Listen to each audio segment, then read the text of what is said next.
10, a resenha já vai começar.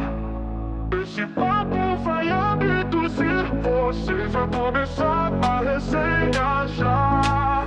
Atenção, colegiado de ETs, a resenha já vai começar.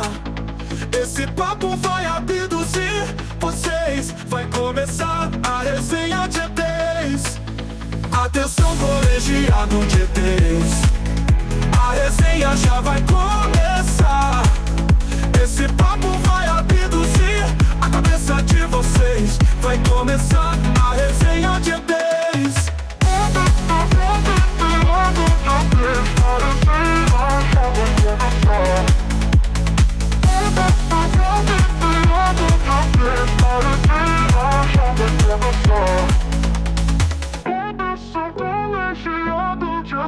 A resenha já vai começar. Esse papo vai abduzir vocês. Vai começar a resenha já. Boa tarde, queridos e queridas, nosso colegiado de ETs. Estamos no Resenha de ETs, o podcast que veio descomplicar assuntos complicados. Sabe aquele papo de ET que ninguém entende? Pois é, aqui você vai entender. Eu sou Kelpo Gils. Eu sou Márcio Rezende. E nós temos hoje um convidado aqui de outro mundo. O cara é... né? Brabo. Quem é ele?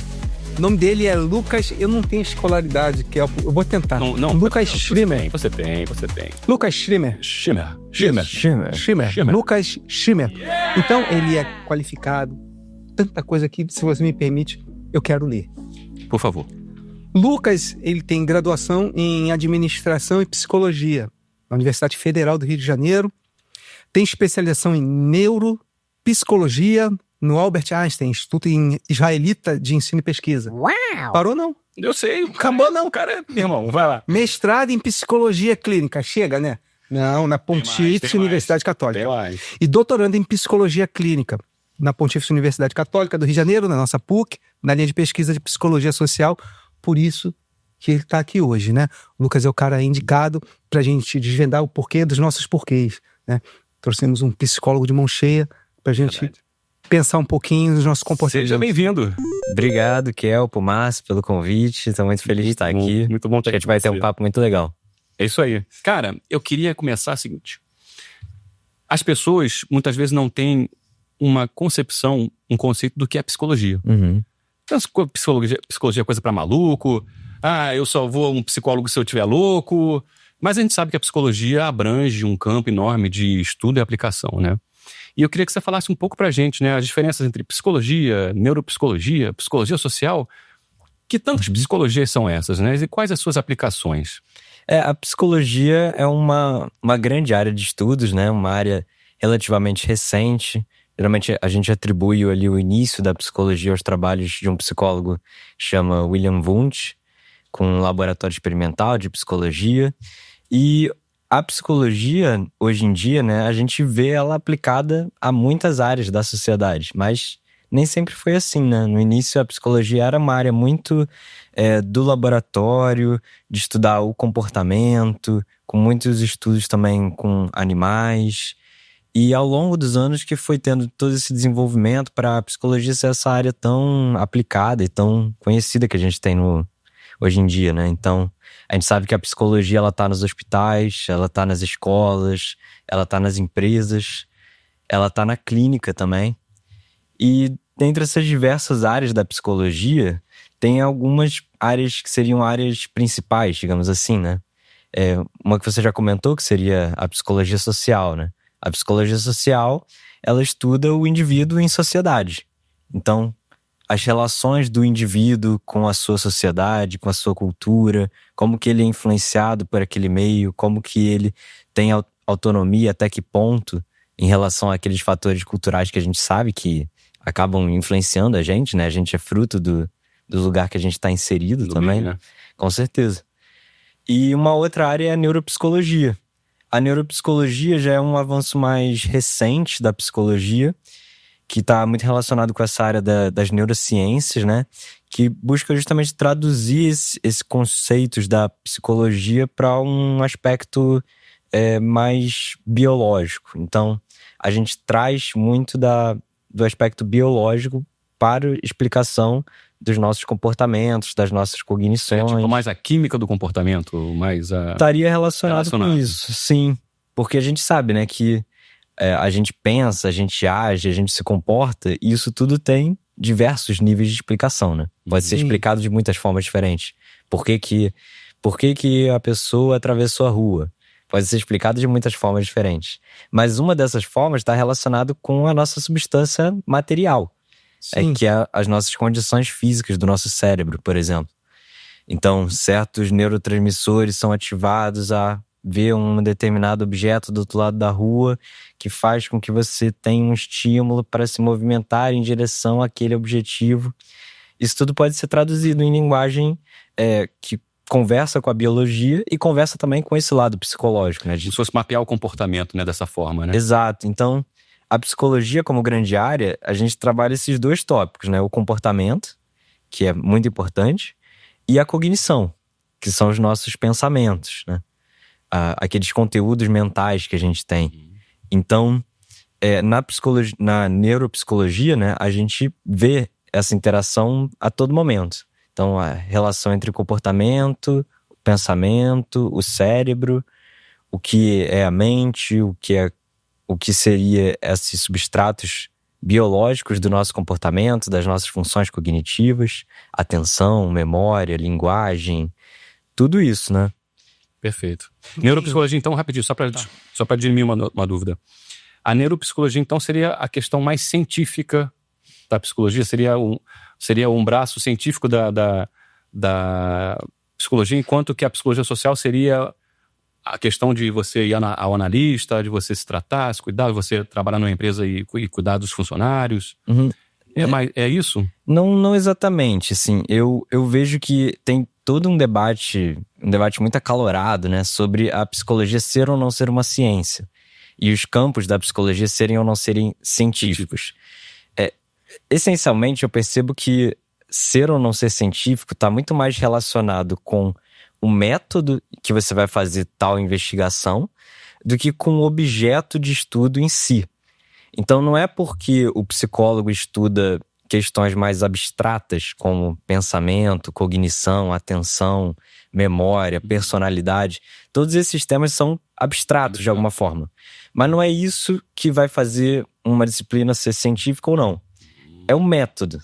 O método que é fundamental aqui. Então, existem métodos de fazer pesquisa em psicologia que são científicos. Existem métodos que não são tão científicos. Que não significa que não necessariamente eles tenham valor, né? Eles têm outros tipos de valência, né? Nem tudo que tem valor precisa ser necessariamente científico ou não. Mas, por exemplo, na psicologia social, a psicologia social, ela é científica ou não é? Depende muito. Depende muito de como você faz aquela pesquisa, como você extrapola resultados ou não, como você considera suas limitações, como você coleta dados. Mas, de fato, assim, as neurociências, né, esse estudo relacionado a funções biológicas, ele conversa mais com aquele aspecto da ciência, mais seria lado de hard science, né? Às vezes a gente chama assim de hard science, né? A física, a química, a biologia, e chama de soft science, essas ciências mais... Isso tem muito mais a ver com o método, na verdade, como você falou, né? Exato, né? Então, você pode praticar a psicologia social tendo um método científico. Pode, com certeza. Pode, assim como você também pode estudar a psicologia social sem esse método. Mesma coisa para neurociência. A gente tem uma aproximação mais fácil, a princípio, com as neurociências desse pensamento científico, mas não significa que tudo que é feito no campo das neurociências tem embasamento científico, segue um método científico. São considerações outras. E ainda tem essa questão da clínica, né?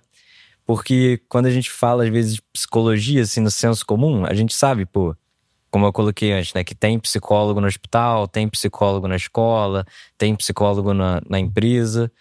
Mas quando a gente fala psicólogo, parece que o que vem à mente é aquela cena da pessoa no divã, né? A pessoa que escuta, que anota, que interpreta. Clássico, né? Eu acho ótimo. Eu olho um psicólogo e eu falo, tá aí um cara que me entende. Não falei em nada. Mas me sinto bem. Não, mas eu já sinto isso, eu já sinto essa questão, essa credibilidade que antecipa o profissional, né? Pode crer. Tem uma questão interessante sobre o método. Isso nasceu lá em Descartes, né? Uhum. Quando a razão ela chegou realmente com muita força, né? E o método como a ferramenta com a qual essa razão ia buscar uma resposta, né? Por meio da lógica. E aí existe um termo chamado insuficiência metodológica, que é o seguinte: quando você não sabe explicar alguma coisa é porque você não tem um método para alcançá-la, né? Então você precisava buscar a suficiência metodológica, né? Uhum. E basicamente, né, naquele tempo, a metodologia servia para que você entendesse sucessão e semelhança. Sucessão e semelhança, sucessão e semelhança. Isso, inclusive, é uma das bases do positivismo, né, cara? Então, tudo vai mudando. Eu acho que um grande desafio da psicologia, porque, como você falou, ela estuda comportamento, são as variáveis infinitas. Uhum. Sabe, sob que condição aquela pessoa está, né? Uma pessoa, outra pessoa, 1 milhão de pessoas. Você pode alcançar a massa crítica para criar uma avaliação confiável, mas ainda assim você não pode afirmar que é um critério linear, porque o reagente é uma pessoa. Uhum. Então, Sim, 1 milhão de pessoas, 1 milhão de coisas diferentes. então eu penso que a psicologia, ela já, a jornada que a cadeira fez já fala por si só. É importante, Sim. é relevante, entende, cara? Qual foi o termo que você usou mesmo? Insuficiência metodológica. Isso é bem interessante. Isso é uma forma educada de chamar alguém de burro? Não, é uma prepotência, é a prepotência da razão. É a prepotência da razão, entendeu? Pode crer. É a prepotência da Eu razão. vou usar esse termo. Quando quiser chamar alguém de burro, falar: você está com insuficiência metodológica. Eu escutaria uma desse calado. Você entenderia a piada. Foi inteligente, pô, minha burra. E isso é um tópico bem interessante, assim, pra psicologia, né? Porque é um tópico bem caro pra mim, né? Porque a gente tem uma área da psicologia que a gente chama de psicometria. O que seria psicometria? É um campo da psicologia aplicado à matematização desses fenômenos psicológicos. Tem raiva desse cara. Então, Bugou minha cabeça. então vamos lá. Pergunto pra vocês, assim, ansiedade existe? Ansiedade existe ou não existe? Sim. Existe. Parece que existe, né? É. Eu sei que a ansiedade, já senti muitas vezes, sinto frequentemente ansiedade, vocês todos sentem ansiedade, todo mundo sente ansiedade. Então quando a gente fala, pô, ansiedade existe? Parece óbvio, existe. Outra pergunta, existe personalidade? Parece que existe. Sim. Certo, eu converso com as pessoas, interajo com elas, uma pessoa tem uma personalidade de um jeito, a outra pessoa tem personalidade de outro jeito. Parece que existe. Existe memória? Sim. Existe, parece que existe, né? Parece que eu consigo me recordar de algumas coisas. O que eu comi no almoço hoje mesmo? Hein? A nossa memória pode funcionar melhor ou pior, mas ela existe, certo? Agora, como que eu mensuro, como que eu posso mensurar ansiedade, personalidade, Quantos quilos memória? você tem? Quantos metros de angústia? É difícil, é? Isso é uma questão muito difícil. Existem medidas? Então, justamente, aí tem uma frase que eu gosto muito particularmente, que é uma frase que guia esse campo, que é o seguinte: se alguma coisa existe, ela existe em uma certa medida. Ó, acompanha esse raciocínio. Se alguma coisa existe, ela existe em uma certa medida. Certo. Então, se existe ansiedade, nós concordamos aqui que parece que existe ansiedade, existe alguma medida de ansiedade, que pode estar mais acentuada, pode estar menos acentuada. Algumas pessoas podem cronicamente ter mais essa ansiedade, outras pessoas podem ter menos, mas ela existe em alguma medida. E aí segue o raciocínio. Se alguma coisa existe em uma certa medida, deve ter algum jeito que eu possa mensurar isso. Princípio lógico excelente. Se alguma coisa existe, existe uma certa medida. Se existe alguma certa medida, deve ter algum jeito de eu mensurar isso. Então a tentativa dos psicometristas é o quê? Traduzir esses fenômenos psicológicos, ansiedade, personalidade, memória, atenção, satisfação com a vida, emoções positivas, emoções negativas, autoestima, todas as coisas que a gente supõe que existam em termos numéricos, em termos quantitativos, porque são a tentativa de criar métodos para mensurar esses fenômenos. Mas esses métodos são falhos. Até onde isso chegou? Luquinha, deixa eu te falar uma coisa sobre a imperfeição, que eu acho ótimo, que a psicologia se mantenha nesse lugar. A filosofia explica que não existe uma única pergunta que tenha sido esgotada na sua possibilidade de resposta. Entende isso?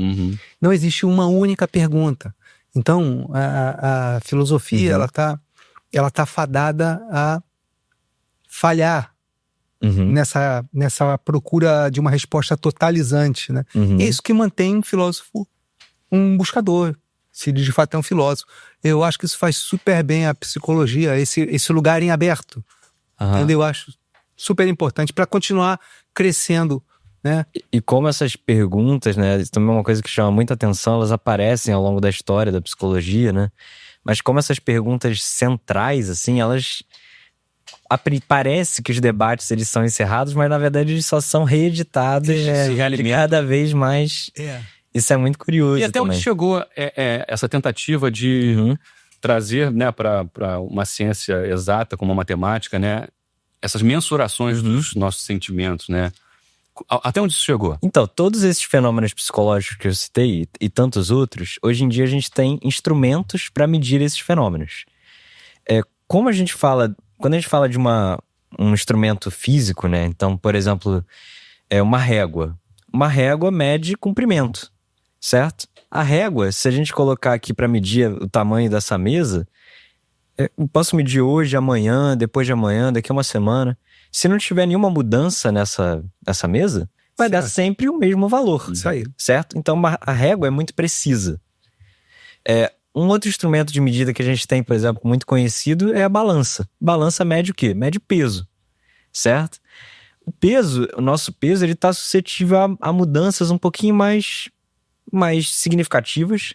Mas quando se a gente sobe numa balança hoje e vê lá 70 quilos, se no dia seguinte eu subir nessa mesma balança e aparecer 85, qual que é a conclusão lógica que eu vou chegar? A balança tá quebrada. Certo? Se eu pesei hoje 70 quilos e no dia seguinte eu peso 85 quilos... Não tem como engordar 15 quilos de um dia pro outro. Não tem. Certo. Tem como eu subir na balança e pesar 71, 72? Tem. Depende de muitas coisas. Depois do final de semana com hambúrguer. Tem como você pesar... Papai, vai engordar. Pois eu 69. Acontece muito comigo. Eu demorei para responder. Não foi óbvio para mim. Mas você não vai ter uma mudança tão drástica de um dia para noite. Isso não é esperado.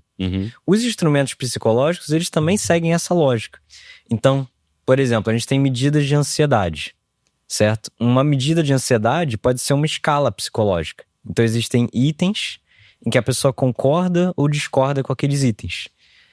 É esperado que tenha uma certa consistência naquilo, um certo nível de consistência, que não é tão grande quanto uma régua, quanto uma balança. Mas há algum nível. Mas é suficientemente consistente para que a gente afirme que aquilo consegue medir bem aquele fenômeno como é a ansiedade. E a ansiedade me leva a te fazer uma pergunta.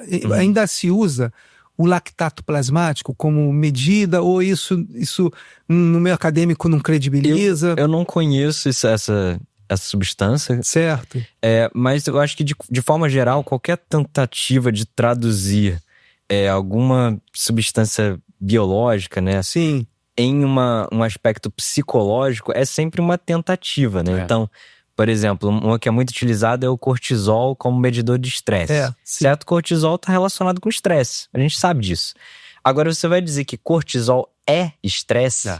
Isso já é uma extrapolação. É uma extrapolação. Como cortisol é cortisol. Trovão não é o raio, né? É a mesma coisa. Cortisol é cortisol. Está relacionado com estresse? Com certeza. Agora, dizer que cortisol é estresse, estresse é uma outra coisa.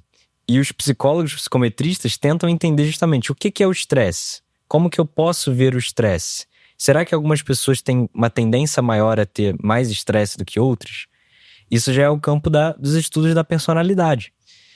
Tem uma consistência no seu nível de estresse independente do ambiente? Existe uma medida? Existem muitas. Muitas medidas. Medida para a ansiedade, vamos lá. Não, me enquadrar. Existem muitas. Cara, ansímetros. Eles têm questionários maravilhosos. Tanto é que, por causa desses questionários que a psicometria desenvolveu, que a psicologia, me parece, né, que ela deu um salto é funcional para o desenvolvimentismo, né? Porque hoje em dia as empresas usam Sim, é uma ferramenta poderosa. Pô, a psicologia, hoje as ferramentas de psicologia para identificar potenciais profissionais, né? Para identificar possíveis falhas, enfim. Para a ansiedade, por exemplo, tem uma medida. Então, vamos falar. Uma medida numérica ou tem um nome, por exemplo? Vamos falar umas medidas de ansiedade. Por exemplo, uma que é muito utilizada. Alguém me dá esse café, Marcão, o que ele tomou aí?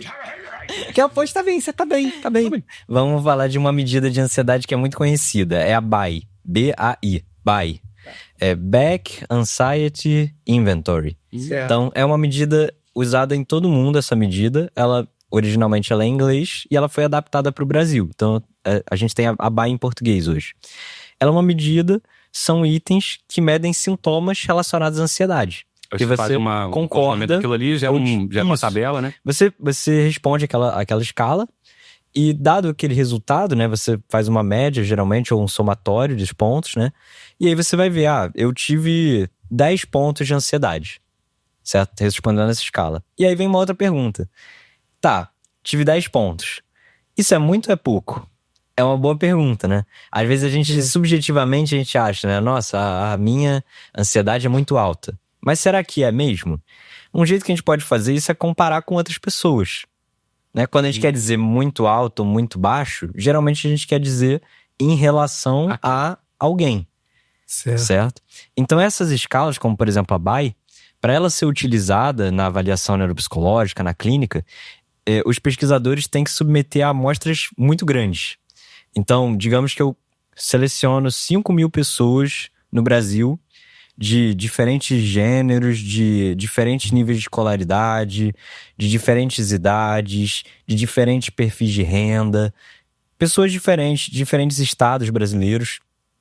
E eu peço para todas elas responderem essa escala, certo? Eu vou chegar num indicador que é um nível médio.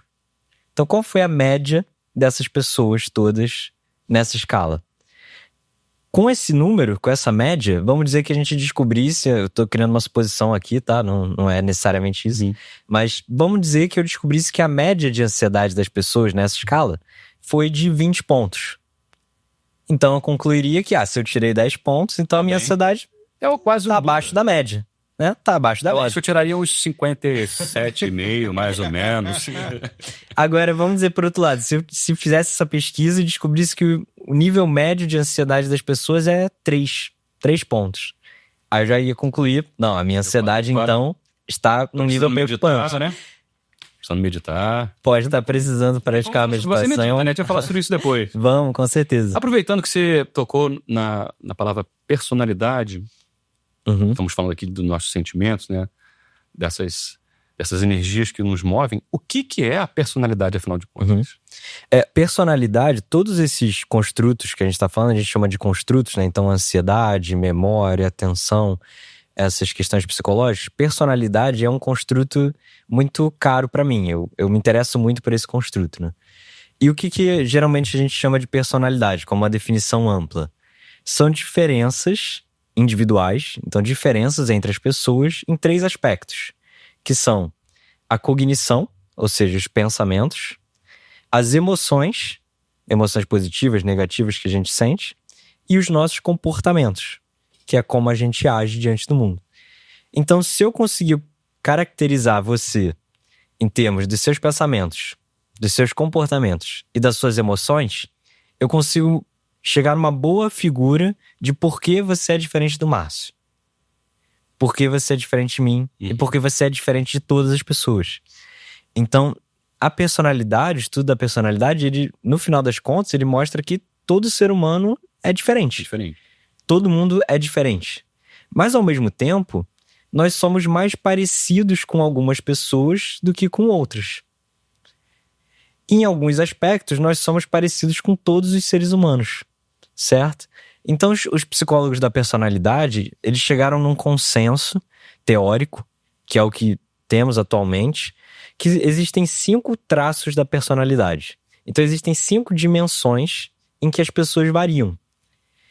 Então, todas as pessoas que existem no mundo e que já existiram no passado e que existirão daqui para frente, todas elas terão essas 5 dimensões. Algumas mais, algumas menos.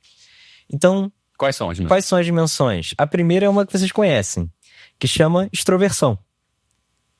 Então, a primeira é a extroversão. Temos pessoas que são mais introvertidas, pessoas que são mais extrovertidas. A pessoa que é mais introvertida, normalmente a gente pensa nela como sendo uma pessoa mais voltada para dentro, mais reservada, que não gosta muito de se expor. Mas nesse modelo nosso de personalidade, a gente pensa que o que caracteriza mais a introversão é uma baixa experiência de afetos positivos. Então, o que caracteriza a pessoa introvertida é que ela não sente muitas emoções positivas, tanto em frequência quanto em intensidade. Tá? Interessante. Também estava pensando isso, eu nunca tinha ouvido e nem pensado sobre esse aspecto. E o que é a pessoa, o outro lado, né? A pessoa muito extrovertida. É uma pessoa que sente muitas emoções positivas, tanto em frequência quanto em intensidade. E você vê isso no comportamento dela. Geralmente a gente pensa que a questão principal da extroversão é o quê? A pessoa ser sociável, né? A pessoa ter muitos amigos, conversar. Mas dá um shift aqui assim, na percepção e pensa nessa pessoa como uma pessoa que sente muitas emoções positivas. Quando chega alguém pra falar com ela que ela gosta, ela sente muita intensidade, muita felicidade. Quando vem uma notícia boa, ela reage muito positivamente.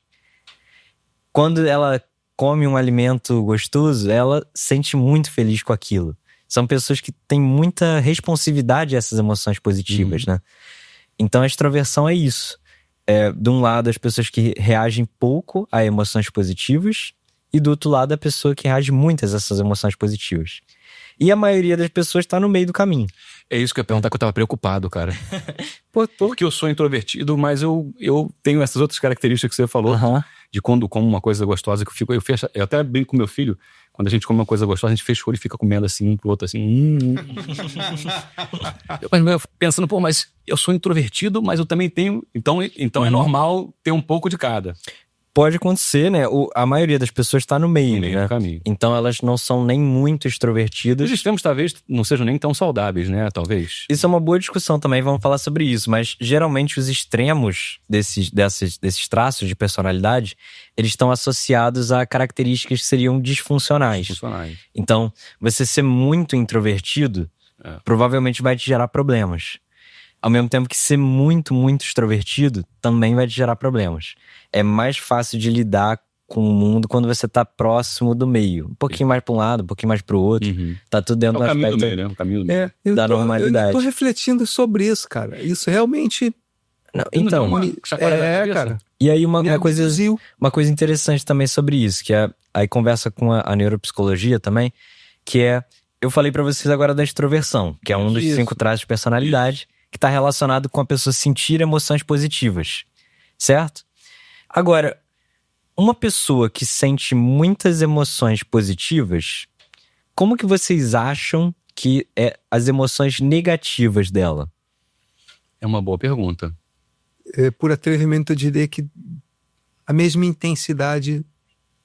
É uma intuição. Poderia ser que ela tem a mesma intensidade daquelas emoções. Uma outra seria, se a pessoa sente muita coisa positiva, ela não sente muita coisa negativa. Sim.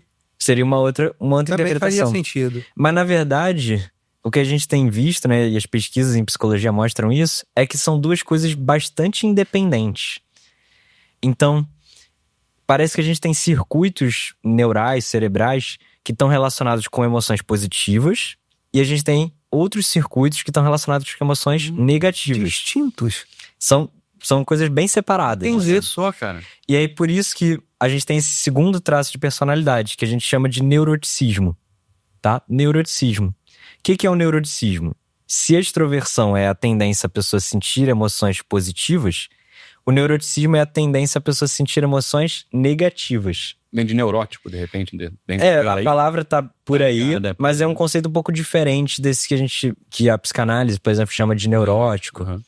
Agora, realmente, o neuroticismo, ele é um traço que está relacionado com isso. Então, a gente tem pessoas, você consegue imaginar uma pessoa que tem muitas emoções positivas e muitas emoções negativas, certo? Sim. Conseguimos imaginar essa pessoa. Conseguimos imaginar uma pessoa também que tem muitas emoções positivas e não tem emoções negativas. Seria o que todo mundo gostaria, de alguma forma, né? Conseguimos também imaginar o contrário. Aquela pessoa que tem muita emoção negativa, ou seja, ela tem muita depressão, ansiedade, estresse, mas ela não tem emoções positivas. E por fim, a gente consegue imaginar a pessoa que não tem nem muitas emoções positivas, nem muito negativas. Seria aquela pessoa mais blasé, assim, né? Sim. Que não tem muita intensidade de afeto. Né? Seria uma coisa menos reativa, né, a esses estímulos. Então, o neuroticismo é isso. Certo. Aí, o neuroticismo, ele já evidencia uma coisa bem clara que você já comentou, Kelpo. Que quando a pessoa tá muito de um lado do extremo, né? Uhum. Então, quando ela tem muitos níveis de neuroticismo, muito altos, ela vai ter uma tendência muito grande a ter um quadro depressivo, um quadro de ansiedade, um quadro relacionado ao estresse, porque ela sente muitas dessas emoções negativas, por tendência. Às vezes, uma mesma situação que pra mim eu reagiria de uma forma muito negativa, se acontecesse com o Márcio, ele reagiria negativo, mas com menos intensidade. Sim. Certo? A mesma Maneiro. situação, pra uma pessoa é um fim do mundo, pra outra pessoa é algo ruim. É verdade, cara. Imagina você entrando numa floresta. Se você estiver feliz, você vai estar olhando pra floresta como, caramba, que coisa maravilhosa, olha isso aqui. E se você estiver depressivo? Vai escutar barulho, tem alguém te seguindo. Será que tem animais aqui? Parece que ela tá Então, fechando. assim, nós somos é como se fôssemos um filtro, né, pra esses estímulos, né? Exato. Tem uma coisa interessante, que é um princípio na área empresarial de planejamento, né? Que é assim, como é que se usa a palavra? Você é conservador para planejar e ousado para realizar. Uhum. É um pouco isso, né? É. Seria a pessoa que teria que ser conservadora pra planejar isso? Conservador para planejar, né? Então ele considera os aspectos que podem dar errado, ele considera, não acha que vai dar tudo certo, ele é conservador, né? Mas Ao mesmo planejar. tempo ele tem que ser ousado. para planejar, para realizar ele tem que ser ousado, ele tem que Pode crer. ele tem que agir como se já tivesse dado certo, ele só vai confirmar com as Pode ações. Então, isso a princípio parece uma contradição, né? De alguma forma. Mas nesses estudos da personalidade a gente vê que não é. Tem pessoas que conseguem muito bem fazer isso. Ser conservadoras para planejar e ousados na realização dos seus objetivos. Pode crer. Eu não sei se são poderia também chamar de psicologia positiva, porque não foi nenhuma literatura dessa em que eu aprendi isso. Mas tem um pensamento muito interessante que diz assim: tudo aquilo que você fracassou na sua vida, em seu coração, você já tinha perdido. Tudo aquilo que você ganhou na vida, em seu coração, você já tinha vencido. Tudo acontece primeiro no seu coração. Faz muito sentido. Né?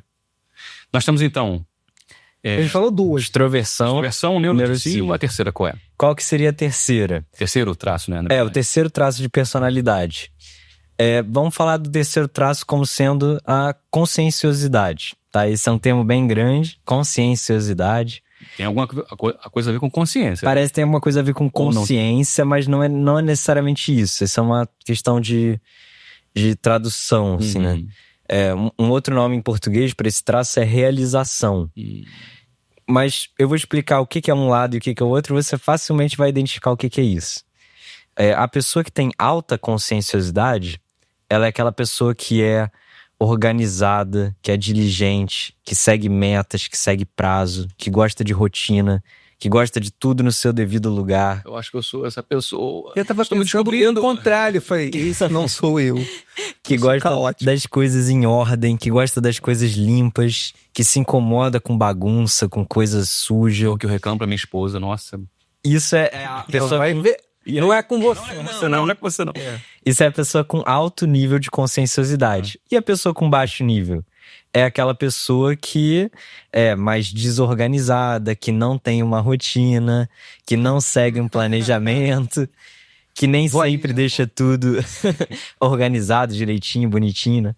Então a gente vê que as pessoas variam nisso, né? Tem gente que é muito, muito, muito organizado, tem gente que é muito, muito, muito desorganizado. Fez o caminho do meio, acho que é o caminho E mais uma vez, saúde, saudável, né? E mais uma vez, o caminho do meio é onde está a maioria das pessoas, certo? E existem muitas pressões, né? aí já é uma conversa de como é a nossa personalidade com o que a sociedade exige, né? Cada vez mais a sociedade exige pessoas que tenham altos níveis de conscienciosidade.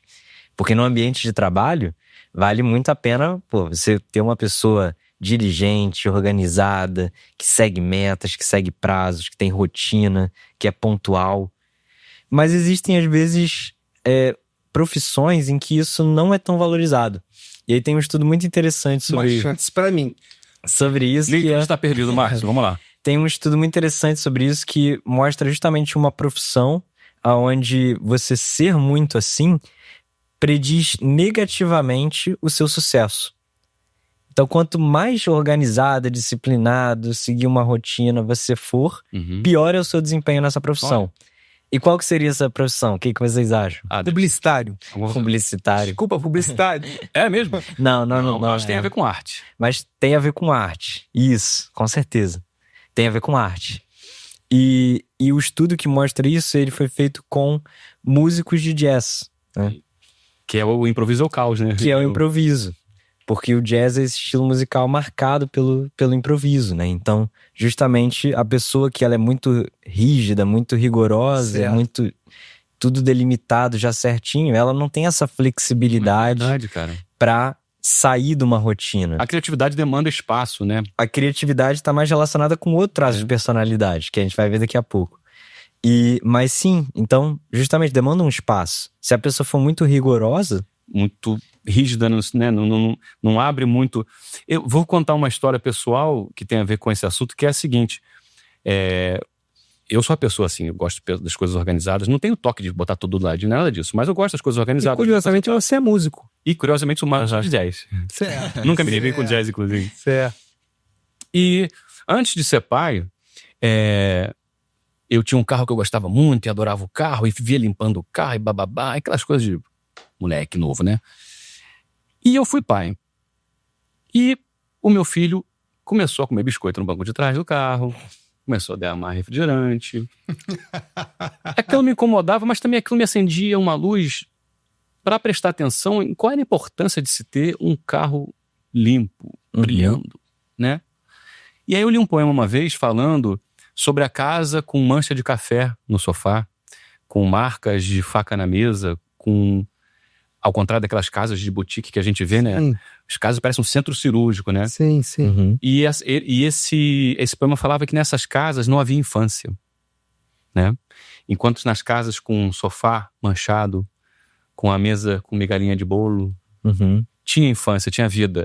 E é verdade. Então eu acho que é isso mesmo, o caminho do meio, né? Você nem ser nem 8 nem 80, a tua casa não pode ser um chiqueiro, mas também não pode ser um centro cirúrgico. Uma reflexão muito interessante. Na minha mente veio aqui, viva a literatura, viva os poetas. Sim. Né? Uma pena que a gente não lembra aqui para poder fazer a devida homenagem. Não lembro, eu sou péssimo em lembrar nome de... Olha, a gente ser acrescentado, né, por um conselho, por meio de uma pintura, de um livro, de um poema, é maravilhoso. Isso é maravilhoso. Com certeza. E puxando já para essa discussão sobre a criatividade, né? Sim. A gente falou dessa dimensão da conscienciosidade ou da realização. E tem um outro traço que chama abertura. Abertura, ele está relacionado com essa busca e esse interesse por complexidade artística e intelectual. Então as pessoas têm muita abertura, elas têm um desejo, uma busca, um interesse bem aprofundado por esses campos artísticos e por esses campos intelectuais. Então, aqui eu acho que temos duas pessoas com bastante abertura. Certo? Verdade. Fato. Especialmente, né, o Márcio, como filósofo, também é uma curiosidade intelectual muito grande, que é como músico artística, com certeza, né? Que barato. Eu nem imaginava que se traça. Nem eu também, eu tô aprendendo muito hoje. Então, a abertura tem a ver com isso. A pessoa que é menos aberta, ela é menos aberta ao novo, né? Experiências novas, a essa complexidade intelectual, artística. E são pessoas que são mais conservadoras, né? Então, uma pessoa com baixa abertura e alta conscienciosidade, politicamente ela vai tender a ser mais conservadora. Uma pessoa com baixa conscienciosidade e alta abertura, ela tem uma tendência a ser mais politicamente liberal. certo? Isso é uma distinção também que a gente vê muito. Né? Interessante, então, como cara. que a sua personalidade influencia as suas escolhas políticas, certo? E aí a gente fica na dúvida, né? E a pessoa que tem alto nos dois, como é que ela é? Aí vai depender de muitos fatores, né? Cara, mas que legal. Esse é um quarto, né? E qual é o quinto traço? Esse é o quarto traço, a abertura. Então falamos de extroversão, tendência a sentir emoções positivas. Isso. Neuroticismo, tendência a sentir emoções negativas. Conscienciosidade, que é essa busca por controle, ordem, disciplina. Abertura, que é essa busca por ideias artísticas, intelectuais complexas. E o último traço, que todos nós temos, é um que a gente chama de agradabilidade, ou socialização, ou amabilidade. Eu gosto muito de pensar nesse traço como sendo dois extremos, né? O extremo positivo da agradabilidade, ele é alguma coisa como um cuidado materno. É uma questão muito de empatia, de compaixão, de cuidado, de se doar pelo outro. E é claro que não são só as mulheres que têm esse traço, os homens também podem ter muitas dessas habilidades. Jesus Cristo, esses caras deviam ter. Compaixão, empatia, altruísmo. Muitos homens também pontuam muito alto nesse traço.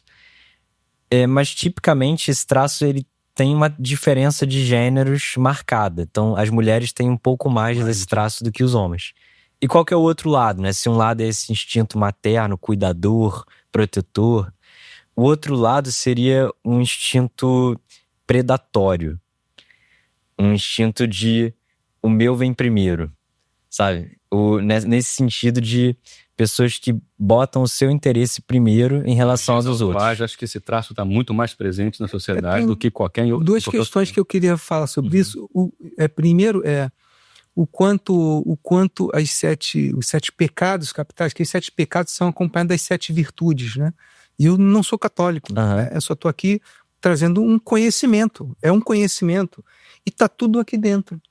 Impressionante. Nesses traços, né? Por exemplo, diligência. Diligência. É conscienciosidade alta. Entende? Tá lá, né? Tá lá nas 7 virtudes, nas 7 vicissitudes, né? Que são chamados pecados capitais. E outra coisa interessante que eu queria perguntar para você, Luquinha, porque na antiguidade tinham quatro traços, se eu não me engano. Sereno fleumático, popular sanguíneo, colérico. Forte colérico. E o outro eu esqueci. Os 4 são 3. Não, são 4 mesmo, aqui eu esqueci. Melancólico. Perfeito melancólico. Isso, melancólico. Perfeito melancólico, forte colérico, sanguíneo popular. E o outro eu esqueci de novo. É desse espírito que vai ser. Mas já falou os 4. Esses 4 aí. Então me fala um pouquinho sobre isso. Então, isso é uma doutrina, né, antiga que foi uma primeira tentativa de classificar a personalidade das pessoas, né? Justamente dessa percepção. Algumas pessoas elas são mais melancólicas. Algumas pessoas são mais... Seria uma psicologia mais rudimentar, nesse caso? Isso, é uma tentativa inicial de classificação. Tô tentando lembrar o filósofo que... Hipócrates? Eu acho que a própria mitologia grega já tinha... Na própria mitologia, não tenho certeza. Na própria mitologia grega já vinham os arquétipos presentes ali, na mitologia grega já trazem... Sim, esses aspectos, eles justamente caracterizam essas personalidades extremas, né? O que seria um melancólico, né? Seria uma pessoa com alto neuroticismo, então muita experiência negativa e baixa extroversão. Uma pessoa com pouco sentimento positivo. É o chorão da Branca de Neve? O que seria o colérico? O colérico é aquele que é os dois, né? Que é muita intensidade. Seria muito neuroticismo e muita extroversão. Sim. É como se fosse um estereótipo, né? Um arquétipo de pessoas assim, né? Nesses extremos. E aí o que eu acho que é interessante é que tem essa doutrina dos 4 humores, né? Mas qual que é a limitação principal aqui dessa doutrina? É que ela coloca as pessoas em caixas. Então, ou você é assim, ou você é assado, ou você é do outro jeito. Não existe variação. E como eu falei pra vocês, a maioria das pessoas, ela tá onde? Tá no meio. Nem num extremo, nem em outro. Tá próximo ao meio. E nem só, né? Tem vários de cada, né? E exatamente, tem muitas dimensões, como eu coloquei essas 5, né, pra vocês. Então, no final das contas, quando a gente pensa nesse modelo que eu falo que todo mundo tem essas características, extroversão, neuroticismo, abertura, conscienciosidade e agradabilidade, Mas cada um tá em algum ponto dessa distribuição. Não é assim, você é extrovertido ou introvertido. Você é consciencioso ou não consciencioso. Você é aberto ou fechado. Não é assim. A gente geralmente traduz isso, né, em um termo que chama percentil. Então, como eu falei, o exemplo que a gente falou da ansiedade anteriormente, né? Eu aplico uma escala que mede esses traços de personalidades em 5.000 pessoas. Em 10.000 pessoas, uma amostra grande, representativa. E eu coloco as pessoas em ordem. Aquela que tem mais baixo neuroticismo, depois a segunda mais baixo, depois o terceiro mais baixo, e vou colocando todos em ordem até o que tem maior nível. E aí vem o Kelpo para minha avaliação e ele responde essa escala. Ele respondeu a escala. Com o resultado dele, eu consigo colocar ele nessa fila. Então eu consigo ver, o Kelpo tá muito para aquele lado, ele é maior que 90% das pessoas. Ou o Kelpo tá muito para esse lado, ele é maior que 5% das pessoas. Ou ele tá no meio, ele tá ali em 50%.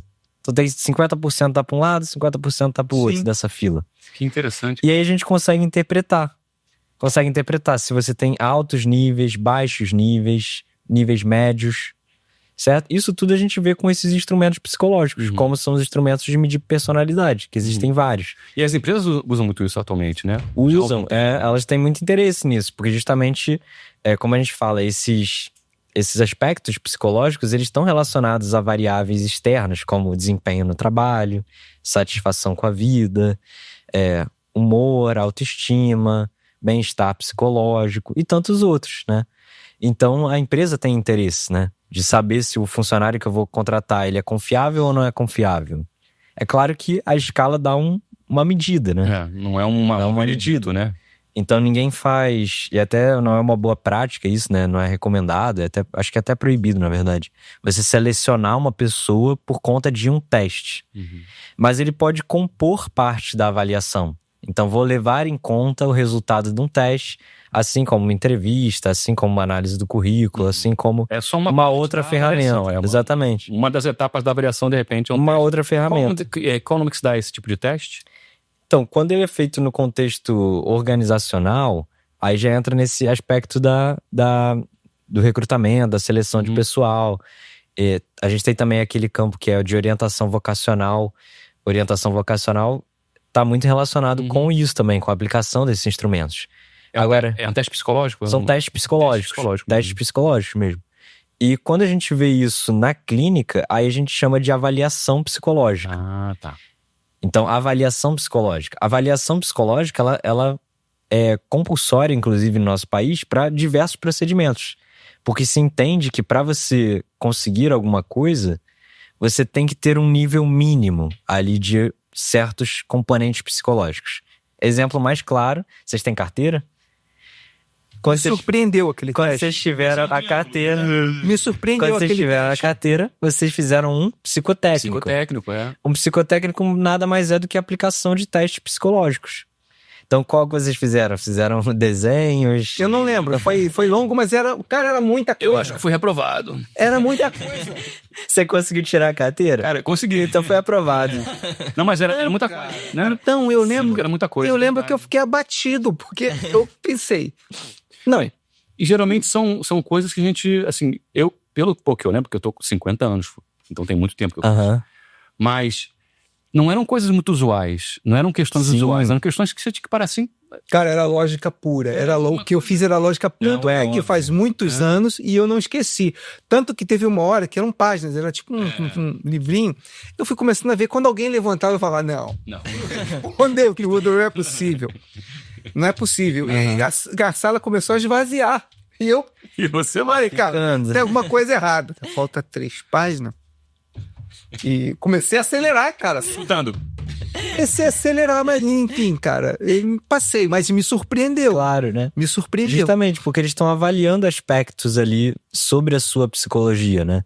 Então, aspectos relacionados à atenção, à personalidade, todos são avaliados pelo Detran como forma compulsória da pessoa te tirar a carteira. Outras coisas que são compulsórias, né? Você fazer uma avaliação neuropsicológica no Brasil atualmente. Porte de arma. Você quer ter porte de arma, você tem que fazer uma avaliação. Certo. Porque, certo, eu não posso dar uma arma na mão de todo mundo. Mas tem pessoas que, no meu entendimento, pelo menos poderiam ter arma. Outras pessoas talvez seja melhor não deixar a serem arma. Uma das formas que a gente investiga isso é através dos testes psicológicos. Então, todo mundo que vai tirar porte de arma no Brasil passa por uma avaliação psicológica. Outra coisa, cirurgia bariátrica. A pessoa que vai fazer uma cirurgia bariátrica. Se ela não tiver certos componentes psicológicos, tem uma tendência muito grande dela fazer a cirurgia bariátrica e em poucos meses ela voltar ao estado anterior à cirurgia. E não é tão incomum isso, né? Acontece não muito. É tão incomum. Então, justamente, a tentativa da avaliação é não deixar com que essas pessoas cheguem a fazer um procedimento que é invasivo, que é um procedimento que impõe riscos, se ela não vai ter nenhum benefício. Perfeito. Então, se ela não vai ter nenhum benefício daquilo.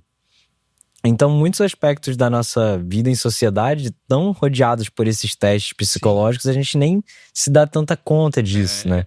Mas é importante verificar que é uma ferramenta muito poderosa, né? Porque substituem códigos sociais sem valor. Entende? Por exemplo, você pode ter uma pessoa completamente qualificada para um posto, aparentemente sem nenhum sinal de que esteja. Alguém, por exemplo, numa entrevista de emprego, que fala com eloquência, com fluência, entende? E não domina aquela área quando você vai à luz da especificidade da função. E outro, em um teste, é capaz de perceber isso. Então, quer dizer, alguns códigos sociais perdem força, né? E fica valendo o que de fato interessa para aquela situação. Agora a pergunta cabeluda, chegou a hora da pergunta cabeluda. O que é a consciência? Porque a gente está falando de percepções, né? A gente falou da personalidade, dos traços de personalidade. Personalidade e comportamento, eu adorei, aprendi muito. Há algo que percebe isso tudo, né? Há um palco onde essa trama se desenvolve, né? Segundo a psicologia, qual seria a definição? Há uma definição do que é a consciência? Primeiro eu quero saber essa opinião, depois eu quero a tua opinião pessoal.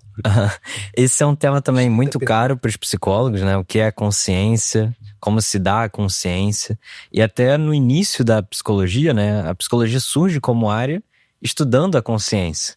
Então o Wundt, que é o considerado pai fundador da psicologia, como a gente conhece hoje, ele se interessava por esse fenômeno da consciência. Agora, é curioso que até hoje a gente não tem uma definição unificadora do que seria a consciência. Até porque parece que é uma palavra guarda-chuva que engloba muitos temas. Então, a consciência, em termos de psicopatologia, quando a gente fala com um psiquiatra, com alguém pensando em psicopatologia, ele vai se interessar com consciência naquele sentido que seria um estado de alerta, que varia entre, que a gente percebe claramente, a gente não consegue perceber o máximo da consciência, mas a gente consegue perceber aspectos rebaixados da consciência. Por exemplo, quando você vai dormir. Quando você vai dormir, a sua consciência se encontra rebaixada, certo? Uma pessoa que está em um estado de coma, ela está com a consciência rebaixada. Quando você está com mais sono, mais cansado, a sua consciência também está rebaixada. Interessante. Mas isso. num nível menos drástico, certo? Então a gente tem uma consciência que seria o estado de alerta normal, que nós estamos aqui agora, e existem estados rebaixados de consciência. Até alguns estados rebaixados de consciência estão relacionados com certas psicopatologias. Tem uma, por exemplo, que chama delirium, né?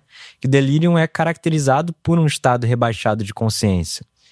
E nesse estado rebaixado de consciência, a pessoa pode até ter visualizações, né? Alucinações visuais, certas alterações qualitativas também dos conteúdos da consciência. Poderia dizer que essa pessoa está com baixa consciência, mas ainda com atividade mental. Sim. Assim como quando você está dormindo também. Sim. A sua consciência está rebaixada, mas não significa que o seu cérebro não está ativo. Sim. Ele está muito ativo durante o sono. Só são áreas diferentes que estão ativadas durante uma experiência onírica, né? Que a gente chama. Sim. Do que uma experiência de vigília. Uma experiência acordada. Agora, a gente não pensa muito nesse aspecto da psicopatologia nos estados ampliados de consciência, digamos assim, né? Qual seria o outro lado? Será que, assim como dá para rebaixar a consciência, teria como eu aumentar a minha consciência? seria uma coisa possível de se pensar. Uma boa pergunta. Uma ótima pergunta. Mas a psicopatologia não se interessa muito por isso. Se interessa mais pelo outro lado, né? E isso é uma forma de falar de consciência que a gente chama de awareness, né? Em inglês. Awareness, né? É alerta. Seria uma outra tradução possível. Né? É saber que sabe, né? Eu sei que sei. Estou alerta. Estou consciente. Estou consciente. Certo. Tem até um estudo muito interessante que eu li outro dia, porque também associa-se muito a consciência ao funcionamento cerebral, né? De atividade cerebral. Ou seja, como se a consciência fosse um produto do cérebro, um epifenômeno do cérebro, né? Certo. Então há atividade cerebral, as células lá estão trabalhando e a consciência surge a partir daí. Só que aí vem um estudo feito com pacientes que estavam em estados alterados de consciência, onde a produção da experiência era, segundo as palavras deles, mais real do que a própria realidade. São estudos feitos com pessoas que tomam substâncias químicas como LSD ou como as substâncias provindas dos cogumelos, psilocibina. E, no entanto, por mais maravilhosa, extradimensional que seja a experiência que ele esteja tendo, a atividade cerebral se reduz quase a nada. Então mostra-se uma descorrelação entre a atividade cerebral e a produção da consciência. O que me faz perguntar, o que vem primeiro? Tá, uma boa galinha, né? O cérebro vem antes da consciência ou a consciência vem antes do cérebro? Né? Aí a gente está falando sobre o conteúdo da consciência, né? As nossas experiências conscientes. E uma discussão muito interessante nesse tema, né? É que a todo momento a gente está tentando alterar a nossa consciência, de alguma forma, certo? E aí as tradições orientais, o budismo, né? Mostra pra gente que a todo momento a gente tenta o quê? Trazer prazer e evitar o desprazer. Isso são modificações da consciência que a gente faz com qualquer substância, né? Se eu pego aqui e bebo um pouco de água, eu tô alterando a minha experiência consciente para gerar mais prazer. Se eu tomo um café para me sentir mais desperto, também mesma coisa, né? Se eu tomo uma droga como um psicodélico, né? Também é uma tentativa de alterar a sua consciência com algum objetivo por trás. Agora, é bem curioso isso, porque de fato parece que tem essa relação entre a consciência e o cérebro, mas a gente não entende tão bem como isso se dá. Uma teoria que particularmente eu tenho visto e tem me interessado é de que, na verdade, o cérebro seria como se fosse um filtro da nossa mente. Porque quando a gente experimenta esses estados alterados de consciência, estados, poderia chamar de ampliados de consciência, acontece isso que você falou, Kelpo, tem um rebaixamento de atividade em certas áreas do cérebro. E isso poderia ser interpretado como se fosse um filtro. Então, a sua mente, ela tem essa capacidade, né? Se você experimentou aquilo, ela tem aquela capacidade. Só que o seu cérebro, a todo momento, ele é como se colocasse um filtro e impedisse que você, na sua vida cotidiana, vivesse daquela forma. Por quê? Porque evolutivamente seria péssimo, certo? Ninguém sobreviveria. Imagina se um primata que tem um objetivo de sobreviver, reproduzir, como é que ele conseguiria interagir no mundo, viver no mundo, se a cada passo que ele dá ele tivesse um maravilhamento incrível? Nossa, que coisa, hein? Eu tive uma recente experiência com o Instagram e aleatoriamente apareceu para mim um vídeo de uma onça que comeu a folha da ayahuasca. Claro, a ayahuasca, ela tem um tratamento, né? Ela tem um tratamento, ela tem eu acho que é uma combinação. De duas ervas lá. É uma combinação, mas eu suponho que essa planta tenha já potenciais próprios. Porque a onça comeu o cara e ela mastigou e ela deitou e ficou olhando para a copa das árvores. Era impressionante o olhar dela. Você via que ela... Essa hipótese do filtro é muito interessante porque realmente eu já ouvi falar dessa hipótese, ressoa muito com a minha visão de mundo, com o meu entendimento. E parece que é isso mesmo. Parece que o nosso cérebro funciona muito mais como um filtro do que como uma antena. Que também já fizeram a analogia da antena, do rádio, né?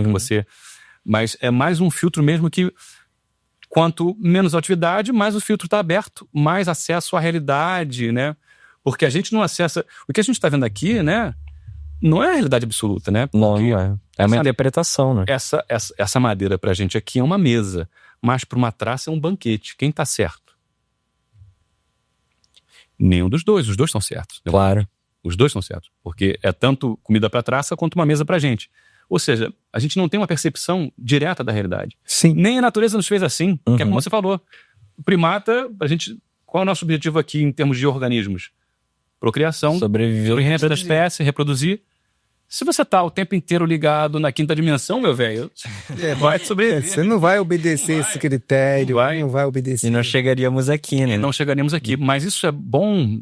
É bom a gente falar sobre esses assuntos e entender que existe uma realidade maior do que a gente supõe, né?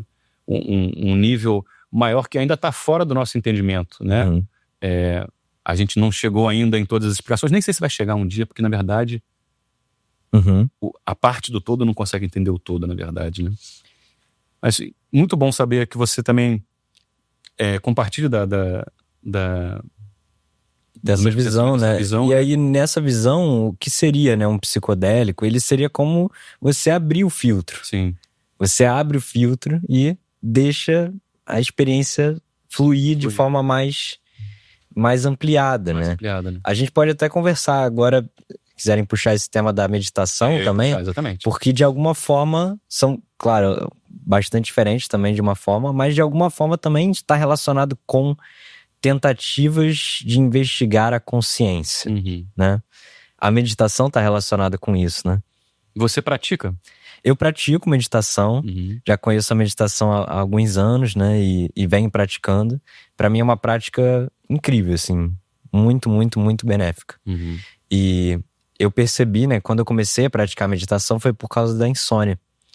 E muitas pessoas chegam na meditação por causa de alguma queixa muito específica, né? Eu tinha um problema de insônia crônico, tinha muita dificuldade de dormir, deitava, ficava rolando 1 hora, 2, 3, e isso prejudica a pessoa, né? E fui buscar a meditação como uma forma de lidar com isso, com essa promessa, né? E realmente me ajudou muito. E eu percebo até hoje, na verdade, quando eu medito, pratico, tenho uma consistência na minha prática, eu durmo muito melhor. É verdade. Muito melhor. Eu também pratico, eu percebi, aliás, professor aqui, Márcio Rezende, ou especialista em meditação, né? Eu tive uma experiência uma vez muito doida com meditação, porque eu estava meditando, eu faço yoga também, e a gente fez aquela respiração do fogo, que você hiperoxigena o cérebro, né? E entrei em meditação. E eu nunca tinha sentido isso antes, porque para mim a prática da meditação é essa coisa de sentar, aquietar, permanecer, que é a lição que o Márcio nos ensina, né? E eu sempre ficava nessa postura, sentado, me tranquilizava. Dessa vez, eu fechei os olhos e aconteceu uma coisa muito doida. Parece que os limites do que eu chamo de corpo, ou da minha percepção corpórea, fizeram assim, ó, fum. Então é como se eu chegasse até a sala, se a minha mente expandisse e eu percebesse o espaço da sala dentro da minha cabeça. Depois fez uma vez assim, pum, aí foi para fora da casa. Como se o espaço interno, aquela escuridão mental que eu tô fechado aqui, pum, estivesse fora da casa. Mas isso foi assim, isso foi tipo, sei lá, 5 segundos e voltou. Eu falei, não, peraí. Márcio, segundo o que você sabe, né, os teus profundos conhecimentos de meditação, o que seria isso, cara? Então, cara, eu procuro trazer a meditação de uma forma simples para as pessoas, por conta da nossa urbanidade, por conta das nossas necessidades atuais. Então, se uma pessoa melhora o sono dela, se uma pessoa ela consegue ter um comportamento adequado, né, que ela tem sentido rompantes desproporcionais, por exemplo, e ela entende que aquilo não é algo que ela deseja, aquele comportamento, né? Então, se a meditação ela funciona como uma prática quietista e assenta ela nela mesma, ela já está atingindo grandes objetivos, né? Demora um pouco para eu conversar com um meditador sobre questões mais sutis, mais avançadas, porque a gente tem que ir galgando degrau por degrau desse processo de conquista. Então, talvez hoje tudo que você precise é paciência para depois de uma jornada de trabalho, escutar o teu filho contar a história de como foi o dia dele. Sim. Né? E talvez a meditação possa te ajudar nessa conquista. Então, na medida que você vai crescendo com esse aquietamento, né, você vai perceber que esse aquietamento vai te levar para um lugar de percepção. Né? Então, pensa, por exemplo, você está sentado num divã e conversando, né, pontos de vista do método psicanalítico, sofrendo uma escuta de um profissional, né? Mas esse profissional quer que você se escute. Então você está escutando suas palavras. Imagina um dia que você conseguir criar no teu divã interior um estado de quietude em que você não escute mais suas palavras, você faça uma ausculta do pensamento. Lembre-se que um pensamento, quando vai se transformar numa palavra, ele passa por um monte de filtro, passa pelos filtros do inconfessável, passa pelos filtros da vaidade. Então uma palavra ela não é uma confissão. Então, mas quando você está quieto consigo mesmo, né, diante dos seus próprios pensamentos, você vai encontrar uma condição de reconhecimento e aí uma oportunidade de modificar aquilo que você deseja. Então, eu costumo dizer para as pessoas que a meditação é uma prática quietista, onde você descobre que você não é o pensamento, você é o ser que o observa.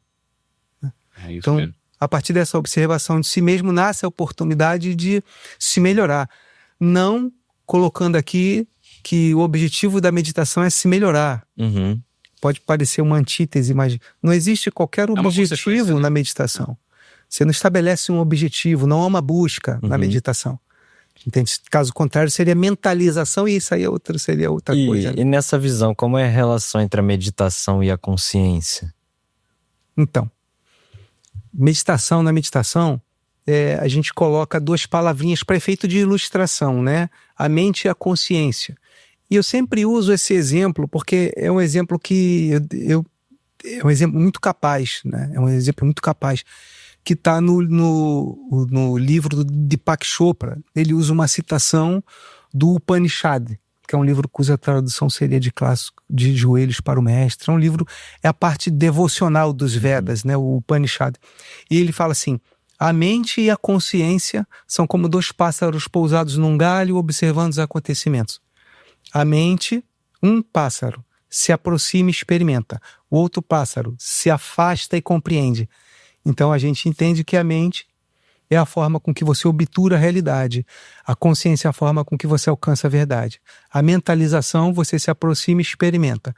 Na meditação, você se afasta e compreende. E como é que você pode se afastar e compreender? Se aquietando. Porque quando você se aquieta, você cria um movimento de descolamento do que se movimenta. Porque por enquanto você se movimenta junto com o movimento de todas as coisas. Quando você para, por uma questão de simples referência, você percebe o que está em movimento. Eu não sei se foi você que usou uma vez uma metáfora que me ajudou muito a meditar, que acho que era a metáfora do carro na estrada. Era você que usa essa metáfora? Eu ouvi falar isso. Não sei. Que é como se você estivesse dentro de um veículo na estrada e você primeiro está observando, e uma árvore passou ali. Um esquilo, não sei o quê. De repente, isso seriam os pensamentos, né? A estrada seria as coisas, os objetos da viagem seriam os pensamentos. E chega uma hora que você apenas está observando o passar, sem objetificar mais as coisas, né? Tem também das nuvens no céu, né? Os pensamentos são como nuvens. Sim. E eu acho que é uma prática que realmente traz muito benefício. E eu indico que todos façam meditação. Se puderem, tiverem oportunidade de aprender a meditar, né? Que sejam praticantes. Eu também. E a ciência, né, tem mostrado tantos benefícios positivos associados à meditação. E tem muito estudo, né? Muitos estudos. E até bem interessantes estudos com meditadores experientes, né? Mostrando alterações fisiológicas que acontecem através de uma prática tão simples assim, e ao mesmo tempo tão bela, né? Isso é muito interessante mesmo. A gente falou, né, sobre os traços de personalidade. Aquele traço neuroticismo, que está relacionado com experimentar emoções negativas, ele tá muito relacionado com a meditação. Então, uma pessoa que tá muito num extremo desse traço de personalidade, ela tem uma tendência muito grande a sentir ansiedade, estresse, depressão, raiva, irritação. Quando ela começa a meditar, ela pode se distanciar um pouquinho desse extremo. Mesmo que pode ser, talvez você não vai conseguir transformar uma pessoa que tá lá muito afetada numa pessoa totalmente zen, sem nenhum estresse, sem nada. Mas às vezes uma pequena alteração qualitativa nesses fenômenos, quantitativa nesses fenômenos, já é o suficiente para a pessoa ter um bem-estar muito maior, para prevenir que a pessoa não vai ter um quadro mais grave de depressão, de ansiedade. E isso vai fazer toda a diferença na vida da pessoa. Sim. Então, realmente é recomendado que medite. E a meditação também acho que é uma discussão que a gente traz, que é muito bacana. Que se você sente que você tem isso, você é uma pessoa estressada, ansiosa, tem dificuldade de meditar, então aí que a meditação é para você. Exato. As pessoas costumam dizer assim, eu não medito porque eu sou muito nervoso. Exatamente. É aí que você tem que meditar mais. Talvez seja um certo estereótipo, né? Quando a gente fala de meditação, a gente pensa naquela postura de lótus, a pessoa iluminada. Não. Ela não foi feita para quem já é iluminado. Ela foi feita pra gente que precisa de meditação. Isso aí. A gente é que tem que usar desse barco para atravessar o rio e quando chegar do outro lado a gente abandona ele. Mas a gente é necessário realmente. Sim. Eu quando comecei a meditar, eu percebi muito o que você falou, porque chega um certo momento que parece que há um leve descolamento entre o pensamento e a gente se apropriar dele como a gente fosse aquele pensamento. Então a gente tem um pensamento ruim, né? Causa um desconforto na gente. Inicialmente, a gente está tão acostumado a pensar que nós somos nossos pensamentos, a achar que nós somos nossos pensamentos. Mas a meditação te traz essa experiência de abrir um pequeno espaço. Abre um gapzinho ali que você vê, para aí. Eu tô vendo a nuvem passar no céu, mas eu não sou a nuvem. Eu não sou esse pensamento. Né? E assim como as nuvens, né? O pensamento vai mudar. Aparece e desaparece. Né? Muito bom. Lucas, a gente está chegando no final da nossa entrevista. Foi um prazer estar com você aqui, cara. Maravilhoso. Foi muito ilustrativo pra gente, aprendemos bastante. Queria que você deixasse as suas redes sociais, seu contato, assim, se você quiser, fique à vontade. Vamos marcar outras vezes aqui também, conversar mais, temos muito temas pra falar. Adorei o convite, né? Muito bom estar aqui com vocês e agradecer de novo também a participação aqui no podcast. Então, minhas redes sociais, tem Instagram e YouTube. Instagram, prof.lucas.schirmer, que é SCHIRMER.psi. Então, prof.lucas.schirmer.psi é o meu Instagram profissional. E no YouTube, Prof. Lucas Schirmer, psicólogo. Muito bom. Nós não falamos que ele é professor, né? Ah, é verdade. Ele é professor universitário. Professor dessa área justamente da psicometria que a gente tem falado, da estatística aplicada, né? Um conhecimento muito interessante. Juntos são os bons, né? A gente só traz gente boa. Cara, não deixa a parte. Gente, tá bem. Obrigado, Lucas. Pô, foi um prazer. Obrigado, Kel. Obrigado, Márcio. Valeu. Até a próxima. A resenha já vai começar.